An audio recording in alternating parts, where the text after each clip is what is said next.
Orgasm, sex, liberation क्यों इतना uncomfortable करता है लोगों को। हमें इतना शेम जुड़ा होता है जब हमें, जैसा आपने कहा सैनिटरी पैड, मैम छुप छुप के do you have a pad, do you have a pad, यार मुझे स्टेन तो नहीं हो गया। कि हमारी फिल्म ये कह रही है कि जो शेम आपने औरतों पे हर चीज़ पे डाला हुआ है, प्लीज़ उससे दूर हटिए।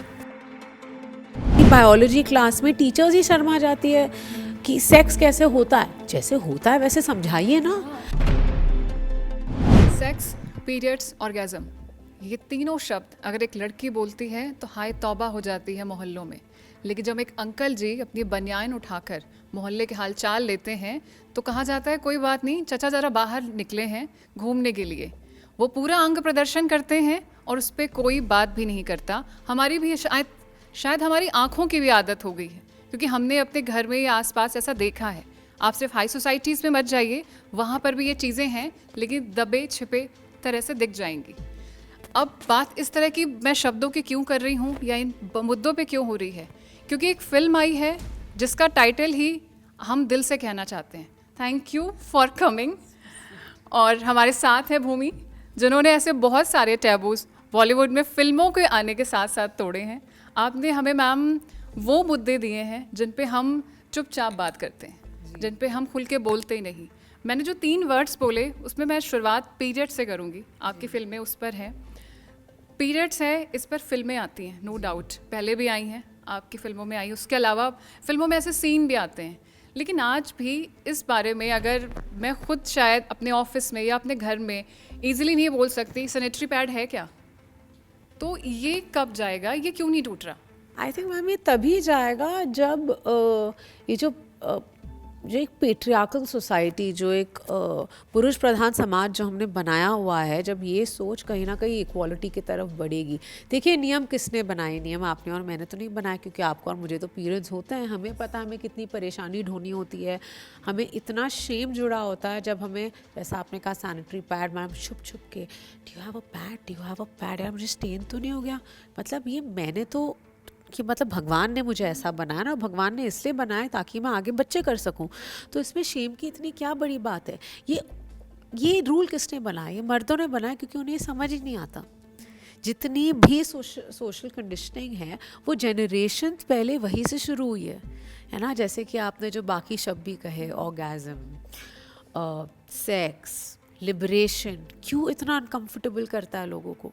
अनकंफर्टेबल इसे करता है क्योंकि ऑर्गेज़म सिर्फ एक सेक्सुअल एक्ट नहीं है, एक एम्पावरिंग एक्ट है। जब हमारे फिल्म में स्टेटिस्टिक्स दिए जाते हैं कि 70% औरतों को कभी ऑर्गेज़म फील नहीं हुआ है।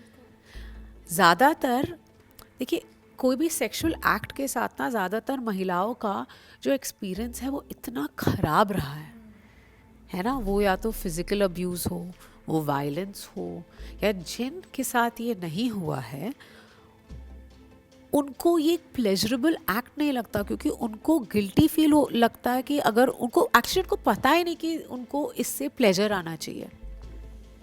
जब मेरी मम्मी ने स्क्रिप्ट पढ़ी थी तो मैंने उनसे पूछा था, मम्मा व्हाट डू यू थिंक। और मेरा घर एक बहुत ही सेफ स्पेस है, मेरी माता मेरी दोस्त हैं।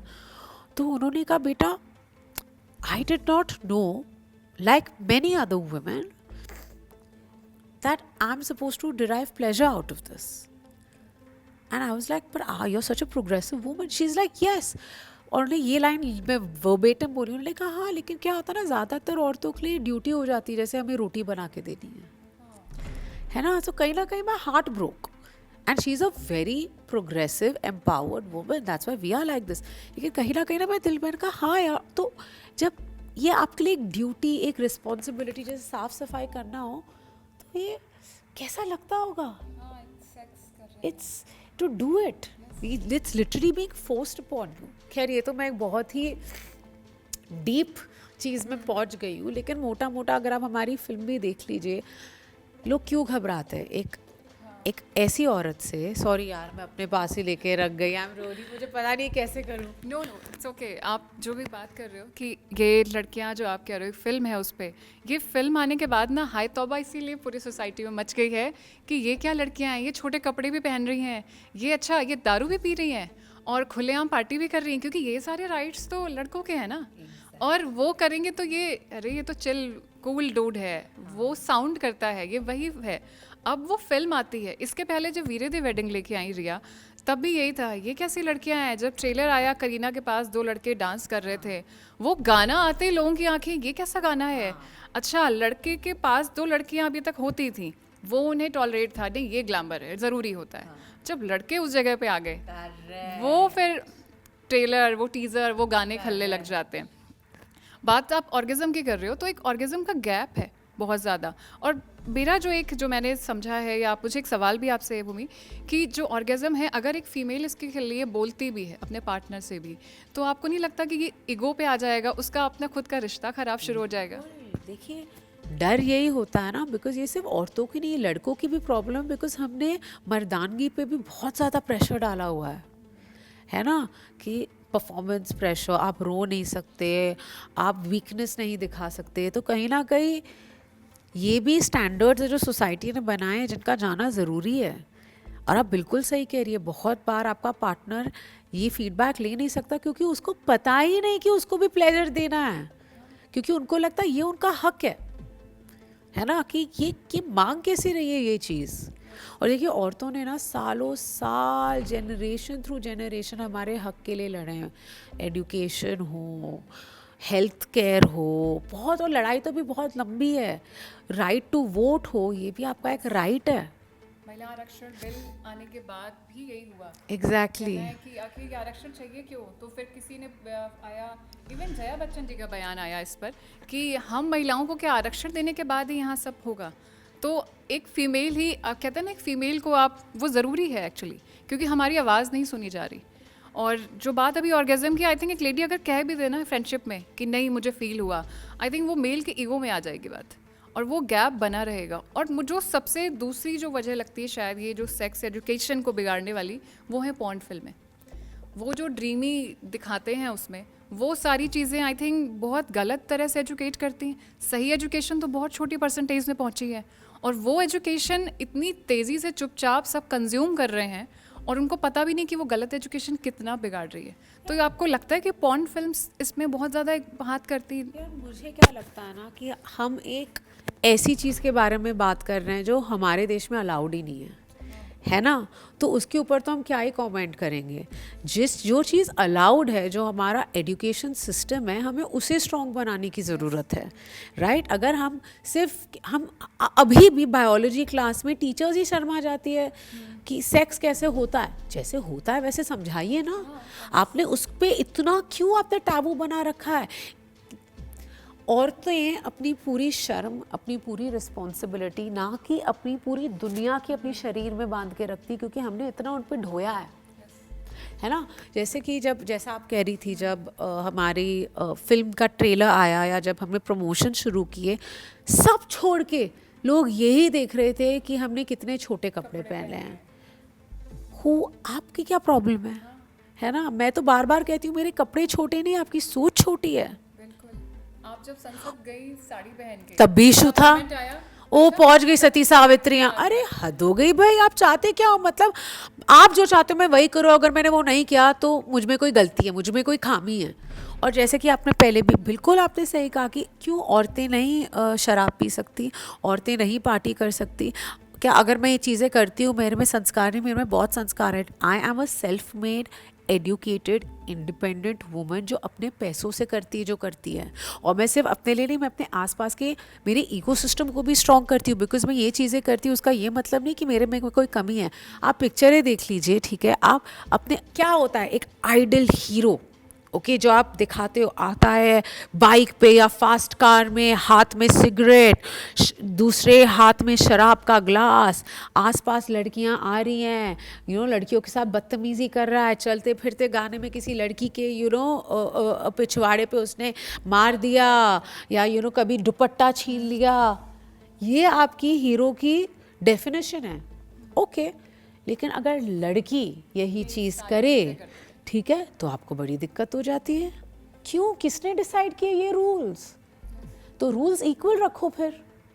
ये सारे लोग, जैसे अभी जब इंटरव्यू शुरू होने के पहले मैं वो एक कमेंट देख रही थी, जहाँ पे एक व्यक्ति थे जिन्होंने कहा क्या है ये पिक्चर, ये सिखा रहे हो आप हमारी बेटियों को। आप अपनी बेटियों को क्या सिखा रहे हो? आप अपनी बेटियों को सिखा रहे हो कि दब के रहो, तुम्हारी जगह सिर्फ ये है कि तुम जाके शादी करोगी और तुम आगे जाके उनका घर बसाओगी। आप ये सिखा रहे हो। और आप क्या कहने की कोशिश कर रहे हो, उनका एक बहुत, हाँ, कि अपने हाथ यूज़ करो। आप अपने हाथ नहीं यूज़ करते भाई साहब। सही चीज़ों पे कंसंट्रेट करिए, सेक्स एजुकेशन पे कंसंट्रेट करिए। ये बताइए कि जब आपकी कोई वायलेशन होती है तब क्या करना चाहिए। और जी हाँ, ये फेमिनिज्म है। फेमिनिज्म क्या होता है कि आप मेरे चॉइसेस डिक्टेट नहीं करोगे जैसे हम आपके चॉइसेस डिक्टेट नहीं करते हैं। क्यों क्यों मुझे शेम किया जाता है अगर मैं रात को 2 बजे घर आऊँ, और एक घर के बेटे को शेम नहीं किया जाता अगर वो रात के 2 बजे घर आए? वो आता है तो वो तो लेट नाइट काम कोई करके बात नहीं, वो आएगा। हमारा राजकुमार है। और अगर ये आती है तो नहीं, ये इसके चरित्र पे आप क्वेश्चन उठाना शुरू करते, क्यों, कौन है आप? और मेरे माँ बाप ने जो मुझे सीख दी है वो सही सीख दी है। क्या होती है वैल्यू सिस्टम? वैल्यू सिस्टम ये होती है कि आप दूसरों के बारे में कैसी बात करते हैं, आप क्या इज्जत करते हैं, आपकी सोच, आपके विचार क्या हैं। अगर आपकी सोच विचार ये हैं कि आप औरतों के बारे में उनके कपड़ों के ऊपर कमेंट कर रहे हैं, उनका क्लीवेज कितना है, उनकी ड्रेस का साइज़ कितना है, आपकी सोच में गंदगी है, तो अब मुझे चिंता हो रही है कि आप अपने बच्चों को आगे क्या सिखा रहे हैं। अभी यहाँ पे आपने क्लीवेज की बात की ना, आपने लो वेस्ट जीन्स हैं, लड़कियाँ जब पहनती हैं ना शॉर्ट ड्रेस बहुत अच्छे से कैरी करती हैं, उनको पता होता है क्लीवेज दिख रहा है या स्लीवलेस है तो आर्म डीप आर्म पहना है तो कितना दिखेगा। बट वो लो वेस्ट जीन्स में लड़कों को पता भी नहीं होता और वो क्या क्या टाइम उनकी चढ़ियाँ दिखती रहती है, तब वो कोई प्रॉब्लम किस नहीं है। ब्रांड का क्या पहनते हैं, वो उसकी नुमाइश फ्री में ब्रांडिंग करते हैं। और क्योंकि आंखें आगे हैं और वो ब्रांड पीछे होती है तो उन्हें वो दिखता नहीं है। बिल्कुल, आपने एक्चुअली बहुत अच्छा पॉइंट कहा, एब्सोल्युटली राइट। मतलब ये क्या, मतलब ये आपने क्या डिसबैलेंस बना रखा है यार, है ना। और देखिए, मैं ये नहीं कह रही कि सब छोड़ दो, भूल जाओ, पागलपन कर लो, बिल्कुल भी नहीं। ना हमारी फिल्म ये कह रही है, लेकिन हमारी फिल्म ये कह रही है कि जो शेम आपने औरतों पे हर चीज़ पे डाला हुआ है, प्लीज़ उससे दूर हटिए। बहुत ज़रूरी है कि औरत को बताना। आप पहली बात तो जैसे कहते हैं ना, मैं चाहता हूँ कि वो ये पहने, आप कैसे उसको आ जाते हैं ऑर्डर फॉर्म में, ये पहले छोड़ना होगा और ये बहुत ज़रूरी है। अब मैं भूमि आपसे पूछूंगी, जब आपने फ़िल्म बताई, आपने मुझे बताया आपकी मदर बहुत ज़्यादा उन्होंने, लेकिन जब आप इसे फ़िल्म करते हो तो क्या इंडस्ट्री के लोग भी, वो होते बहुत ओपन हैं, पर्दे पे दिखते हैं, लेकिन क्या वो एक्सेप्ट करते हैं ऐसा टॉपिक कर रही हो तो मैं आगे कैसी फिल्में मिलेंगी, या ऐसी बातें होती हैं? मुझे तो इतने लोगों ने कहा मत करो मत करो, यू नो सेक्स कॉमेडी है, और पता नहीं आप अलग तरीके के रोल्स कर। मैंने कहा नहीं, मैंने हमेशा वैसे ही किरदार प्ले किए हैं जो समाज में एक सोच का बदलाव लाए, है ना, जो एक कदम और आगे जाए, कोई भी टैबू सब्जेक्ट हो या जो भी, जहाँ पे एक माहौल इक्वालिटी का बने, ये वही है। क्यों हम घबरा जाते हैं स्ट्रॉन्ग औरतों को देख के, क्यों हम घबरा जाते हैं उन औरतों को देख के जो अपनी ज़िंदगी अपने टर्म्स पे जी रही हैं।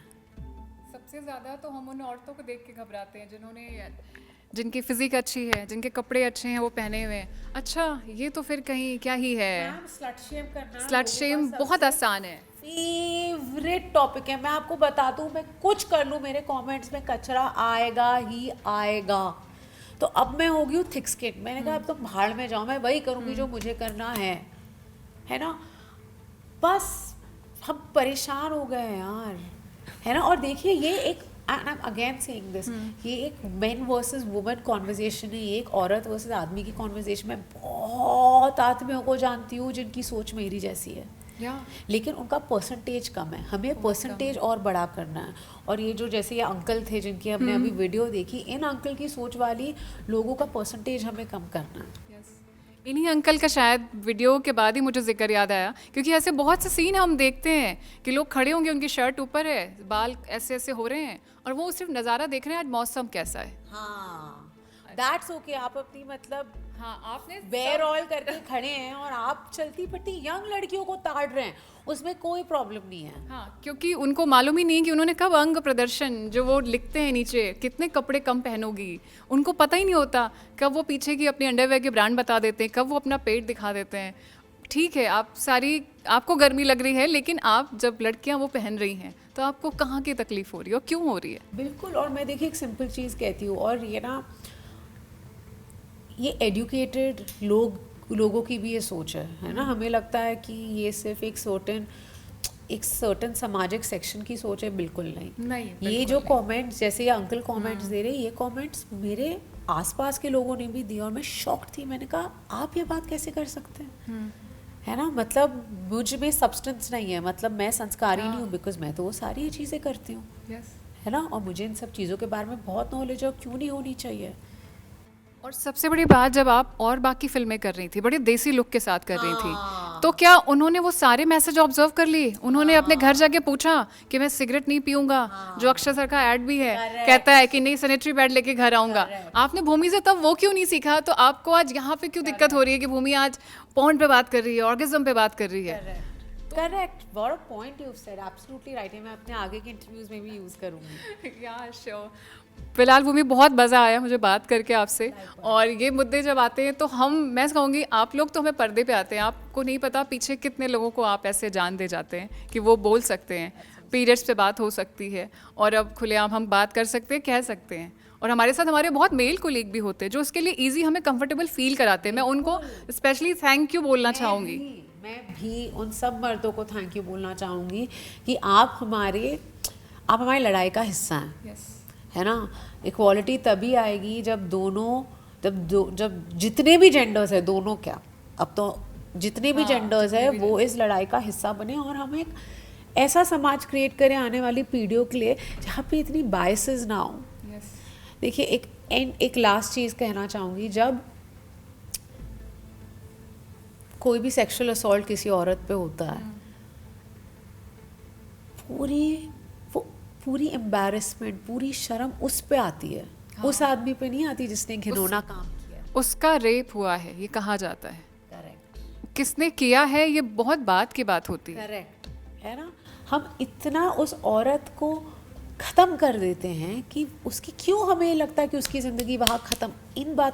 इस पे कॉन्सेंट्रेट करें। आप अपनी बेटियों को सही सिखाना चाहते हैं ना, ये सिखाइए, गलत चीज़ों पे कॉन्सेंट्रेट मत करिए। एंड ऑल माई गर्ल्स, मुझे पूरा भरोसा कि आप सब ना हमारी फिल्म होड्स में जाके देखेंगे, क्योंकि आपकी कहानी है।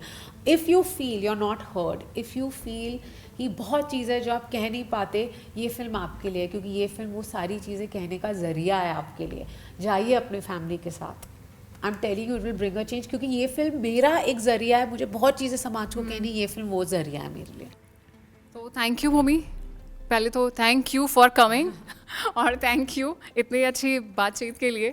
और हम उम्मीद करेंगे आगे भी ऐसे बहुत सारे टैबू टूटे, और हमें जब भी हिम्मत की ज़रूरत होगी हम सोच कहेंगे भूमि की फिल्में देख के आओ। Thank you.